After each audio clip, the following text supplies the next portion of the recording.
Hello, and welcome to today's live session. I've had to go in and out again because I had put in the wrong time slot. So it was showing as a little bit later when I actually go live at this time every Wednesday. I make sure that I am consistent in that. So please bear with me as I have redone the link so that you now can watch me live.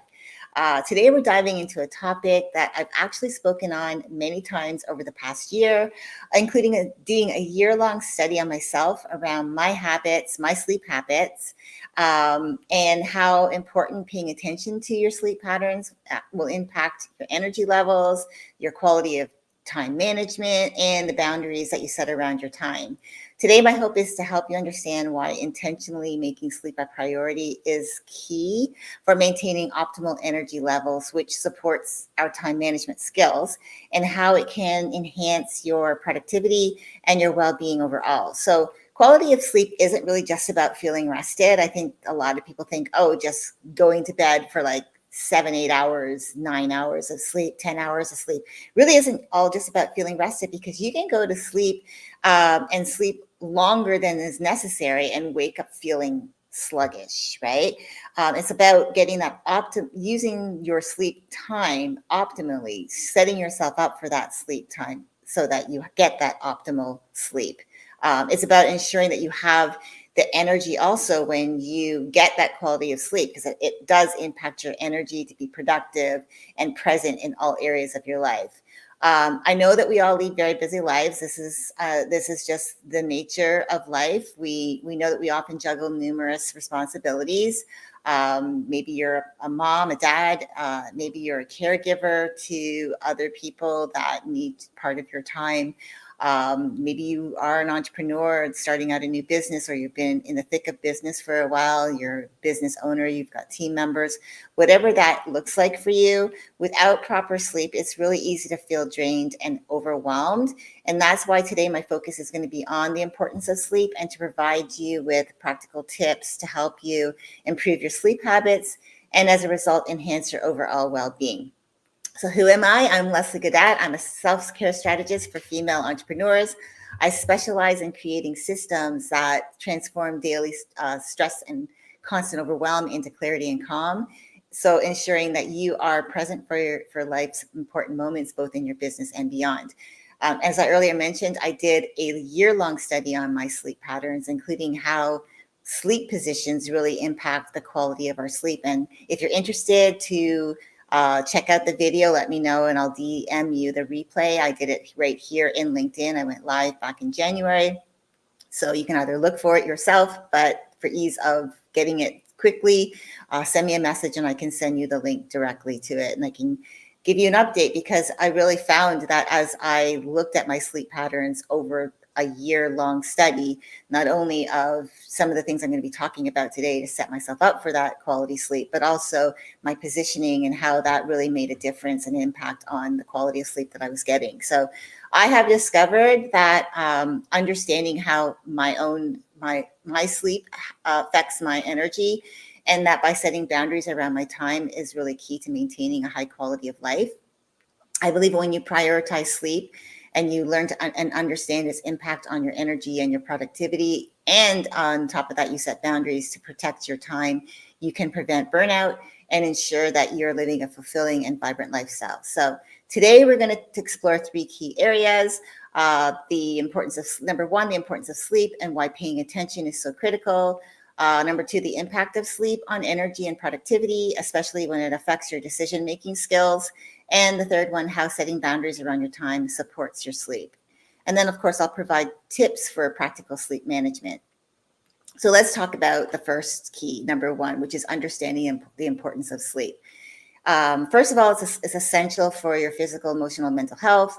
What I found really is that when I have paid attention to learning about my sleep patterns and how it affects me physically, emotionally, mentally, it has helped me to become more understanding of those days when I notice my energy has dipped, my energy level is not there, where I'm cranky, maybe reactive to things.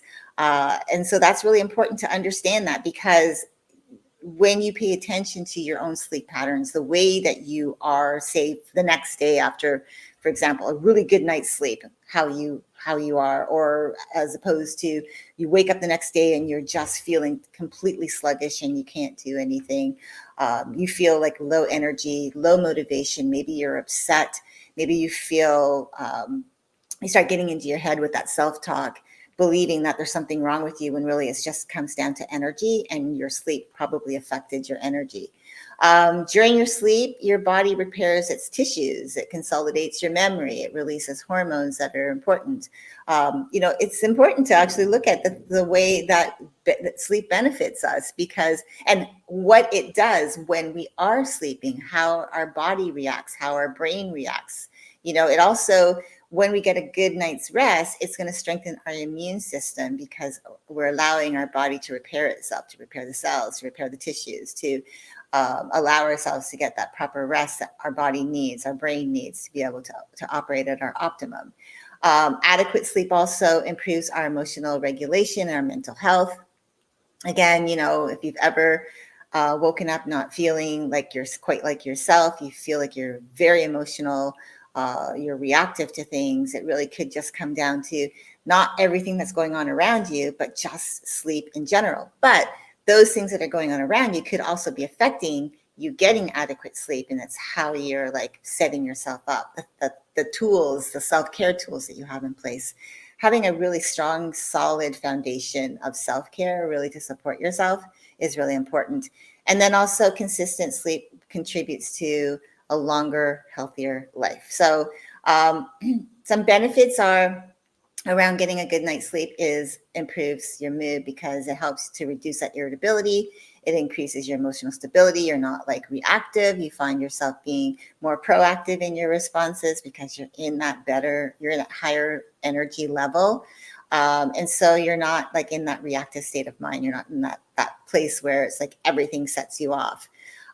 Better cognitive function, because it'll help to enhance your memory, your problem solving skills, your creativity. You feel that your decision making is better because you are feeling more rested, energized, focused, being able to like show up in your daily activities a little bit more calm, with more confidence.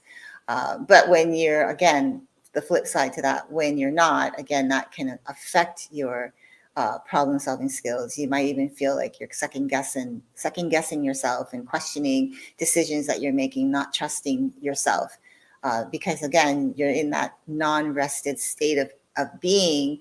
And instead of looking at it from that perspective, you're looking at other things and blaming other things in your life that are going on, thinking that that's what's affecting you. It increases your energy levels, right?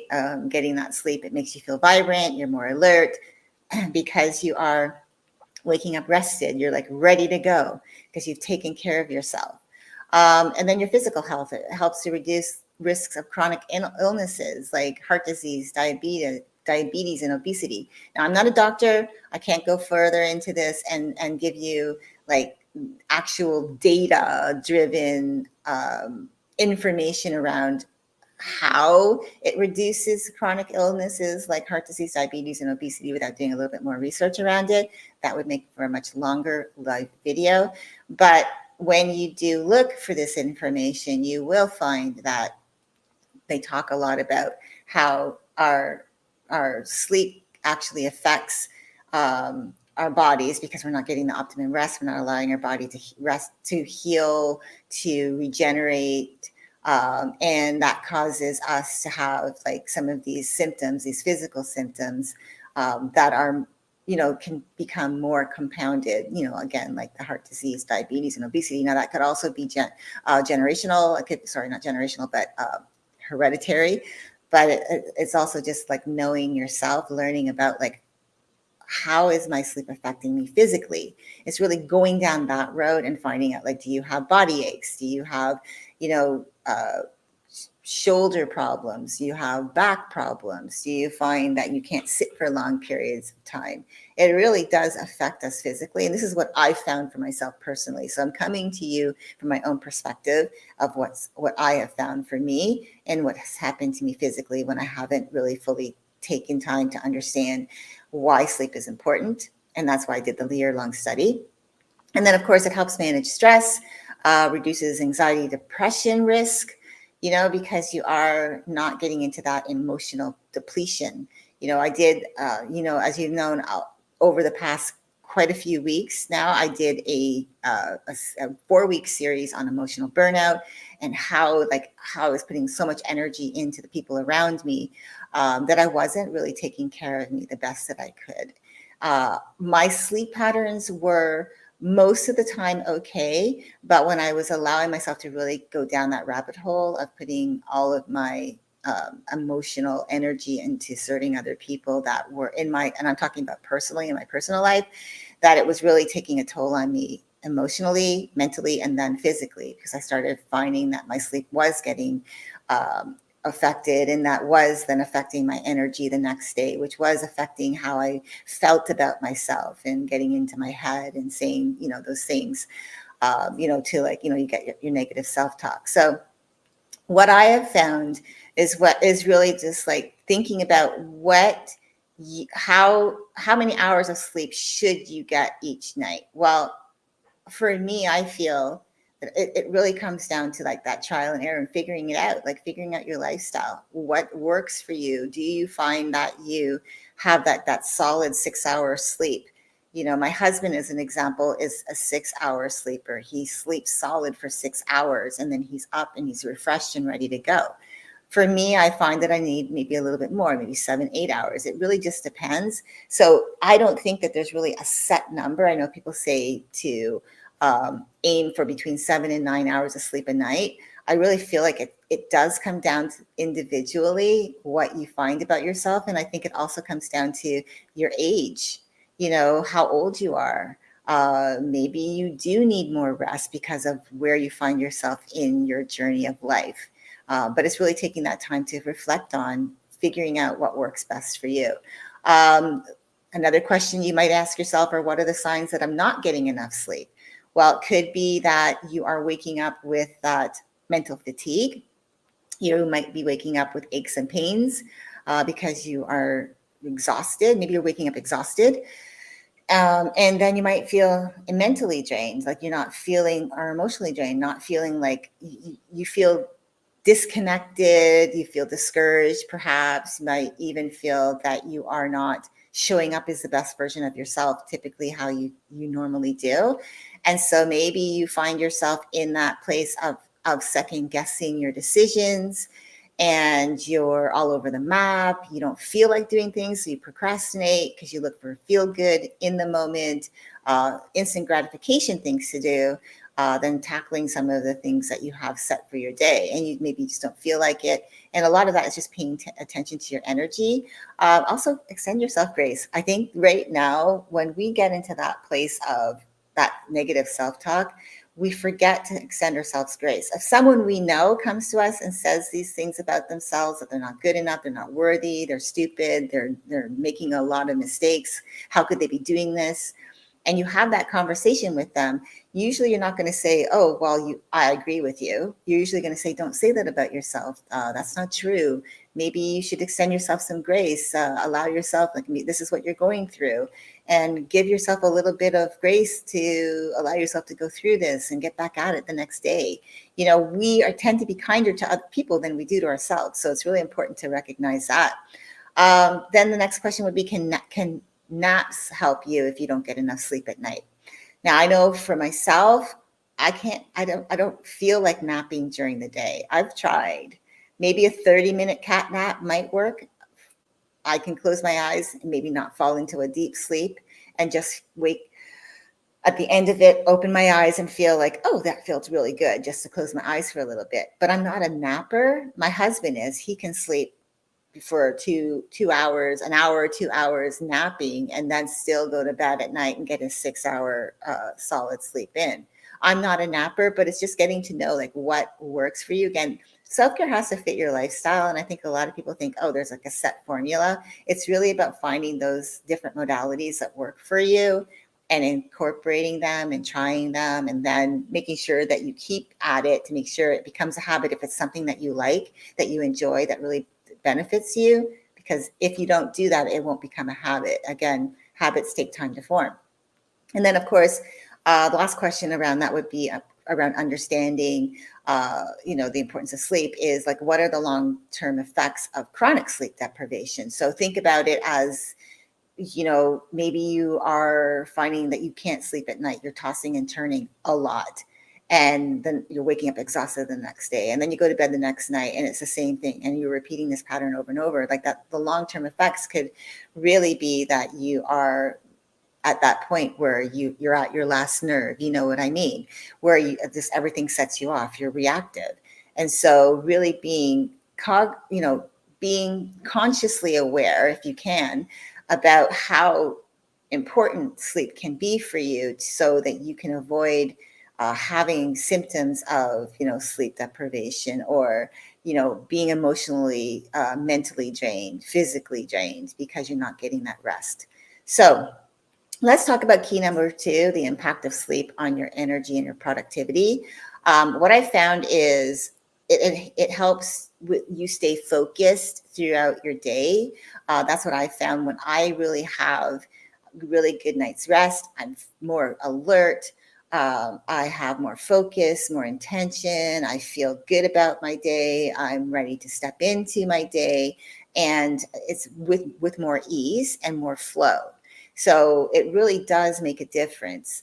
It provides stamina for your daily activities so that and without feeling drained, because again, you sustain that energy because you're waking up with that energy, because you've set yourself up for that good night's rest. And we'll talk about that. But you have that good night's rest so that you are waking up with more energy so that you can actually sustain it throughout your day and not feel drained. Balanced hormones. So it regulates your hormones and affecting energy levels and your mood.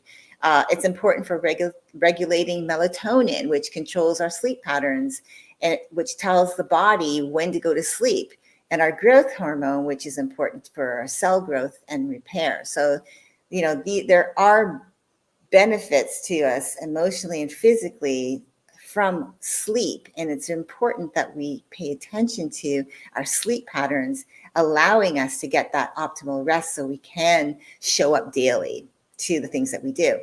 And it'll improve your motivation because you'll be more motivated because you have that energy, and you'll find yourself procrastinating less and less as you go through your day, because you will find you've got the energy, you've got the focus, you're ready to do things.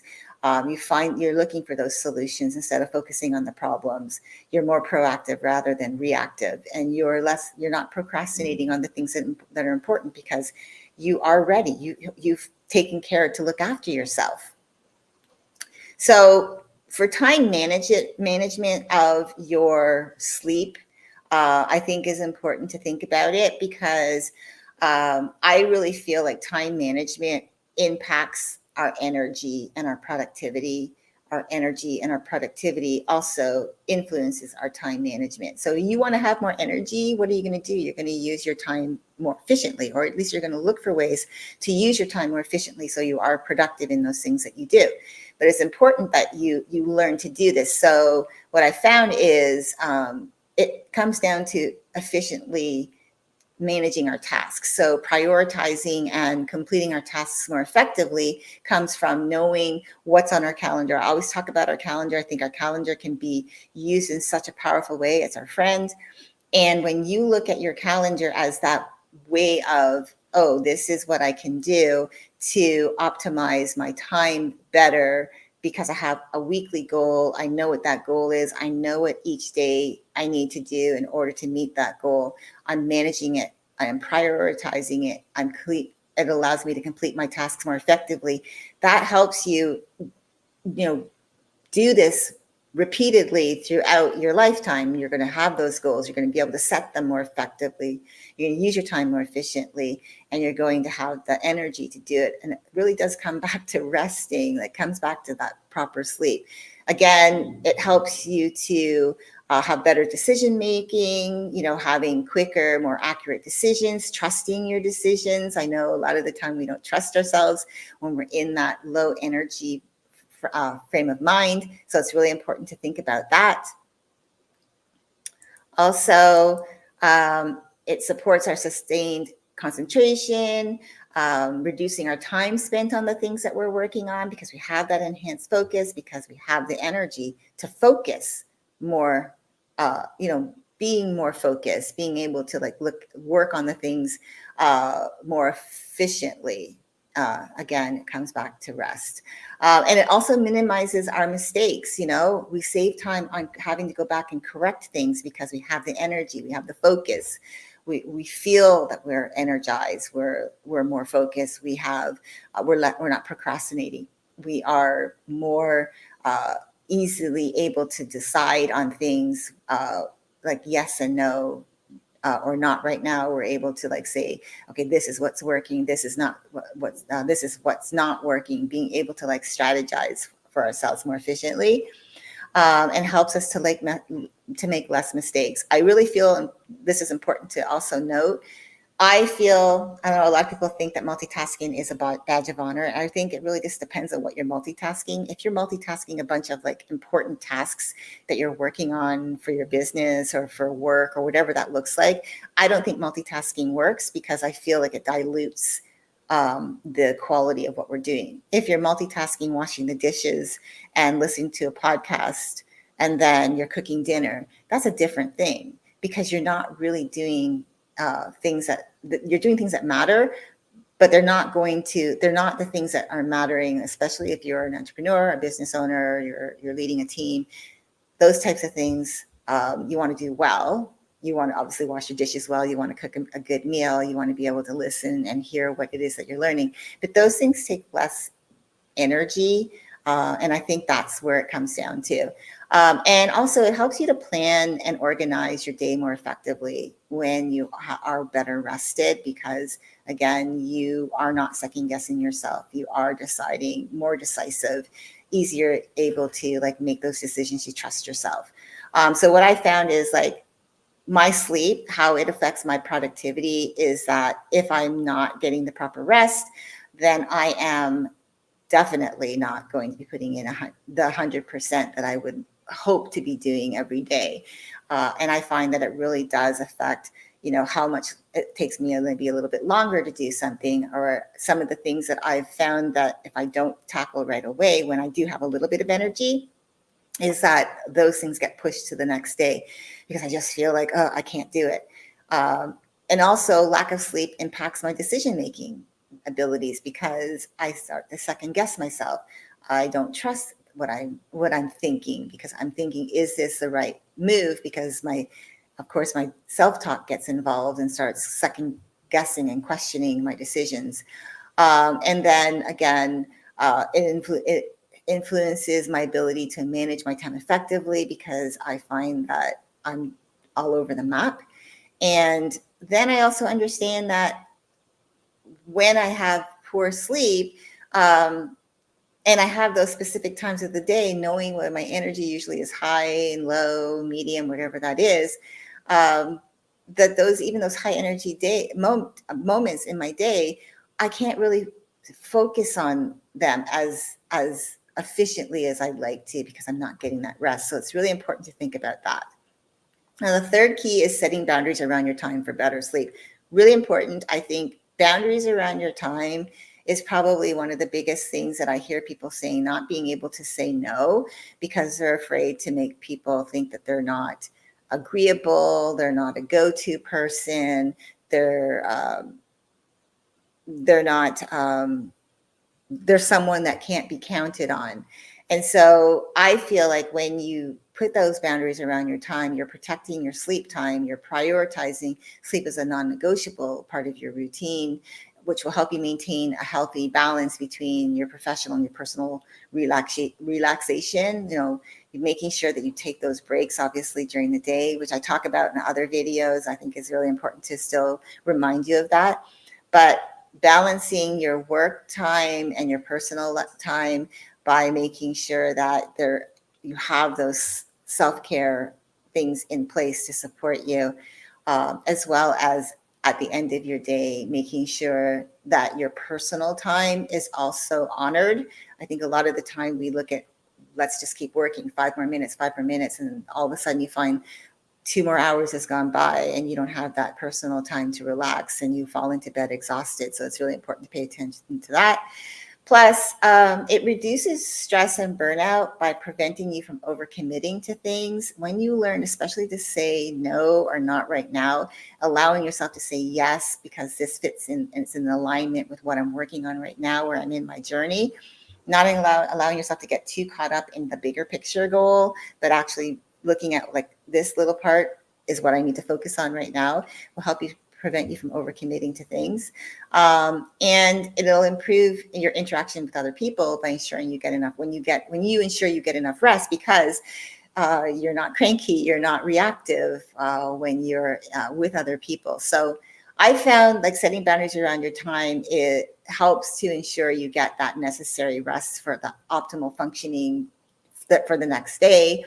You have higher energy levels, better focus throughout your day, overall improvement in your physical, emotional, and mental health because you feel good. You're waking up again with more energy, more joy, ready to go, focused. And it helps to reduce stress again by preventing overwhelm and burnout because you're more intentional around, again, protecting your time around what you say yes to. And it can really enhance your relationships, making them better because you're more present, you're engaged in your personal interactions, you're engaged in your life, you're not sitting on the sideline. And so you're really taking care. So let's talk about practical sleep management techniques and how you can create a sleep management plan to suit your lifestyle. So I might go over just a little bit, but I promise this is going to really help. It's what I've found has helped me. So first is have a consistent sleep schedule. You've probably heard this before. It's nothing new, but have you really listened to it? Because if you're that person who works from home, maybe you work from home, let's just say that, for example, and you have a hard time turning it off. You don't know when to stop. You don't know when to put work to the side and it's now personal time because you work from home. So you feel you have the flexibility in your schedule. However, you're not really being proactive in like really prioritizing when you're working and when the time is for you to be winding down. So having that hard stop is really, really important.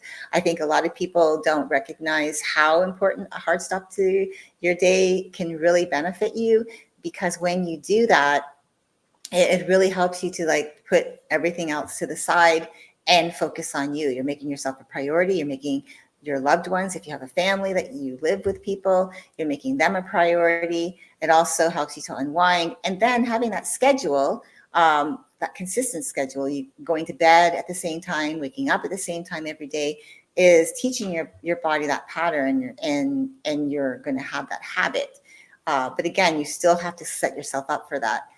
Second is really, I really feel I need to say this one is limit your screen time before bed, because I know we can get caught up in social media scroll or text messages or emails, or just looking at what other people are doing, and or getting caught up in what's going on the media, talking about maybe the political environment or whatever is going on in the world, and you get caught up in that, and by the time you realize it, a couple hours have gone past your typical time that you go to bed, and then you try to go to sleep, and you actually are going to bed with monkey mind, because your brain is like saying, okay, well, we read about this, we learned about this. I'm like, oh my gosh, can you believe that's happening? And oh my gosh, why did that person say that? Who do they think they are? Your brain now is on like full on go mode because you've not allowed it to unwind. So it's really important to limit that screen time. That includes your phone, your laptop, close them, turn them, put your phone on silent so you don't get the ding of the bell of a notification, and close your laptop down at a certain time. Have that specific time every day that you have that hard stop. Engage into activities that really will promote a good night's rest. Again, maybe you like to read, maybe you like to meditate, maybe even taking a warm bath or a warm shower before bed, just to kind of relax the body, relax the mind. Ensure that your bedroom's cool, dark, and quiet. Like maybe if you can, use blackout curtains if you can, or if you can't, maybe having a sleep mask. That's what I use. Have a fan for that white or a white noise machine so that you get that environment that just kind of calms you and shuts out the outside noise.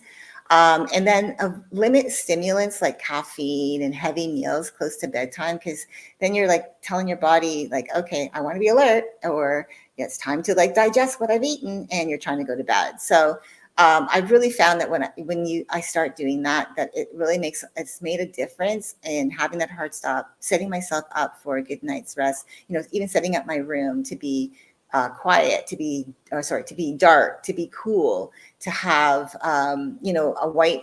I actually have a sound machine. It's my alarm clock, but it also has sounds on it. So I have that machine, and I have a fan. So you have all of that going at the same time. And it's just for me, it shuts everything else out and allows me to sleep. So maybe for that, you could ask yourself, what's most important to you for a good night's rest? And maybe ask yourself, have you noticed how screen time before bed affects your sleep? Because are you waking up the next day really feeling like sluggish? Are you going to bed later because you're not paying attention to time and you get lost in the scroll?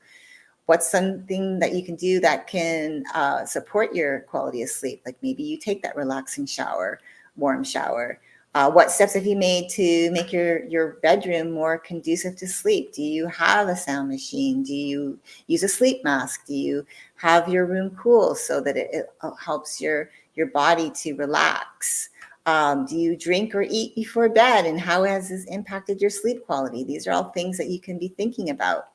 Again, or even around stress management, what I've found, when you are looking at setting yourself up for a good night's rest, maybe you practice like the deep breathing or meditation or yoga to relax right before bed. Some people do this. The stretching part of it is what I'm talking more about. Making sure that, again, having regular exercise can reduce and really reduce stress and improve your sleep quality. So maybe doing something like, if it's right before bed, if it's the first thing in the morning, whatever that is, having that in your day is really a good thing. Having that time management, like really protecting your time, is so important. And so that you can prioritize things that are really important and matter right now, like not the bigger picture, but right now. Limiting your exposure to things that are stressful right before bed, so that you are not like getting all ramped up. Another way you could also to clear your mind is to journal out, like writing down your thoughts and your worries into a journal, so you can clear your mind, get it all out of your head onto paper. So it's not like you're going to bed thinking about it like, oh my gosh, this happened today and what do I do? Or I didn't finish this today, or I made a mistake and I feel like an idiot, or I'm worried about the XYZ. It's like getting it out of your head is really helpful. The benefits are, when you do these things, like when you take care of making sleep a priority, it helps to lower your stress levels, again, leading to fewer disruptions during your sleep, reducing the time it takes to fall asleep. A well-rested mind really can handle your daily tasks more efficiently, right? Because you are focused, you have that energy, and can contribute to your overall well-being. So creating a plan is really about assessing your current patterns, like tracking your sleep habits, as an example, for a week, to identify areas for improvement, to set realistic goals and determining how many hours of sleep you really need.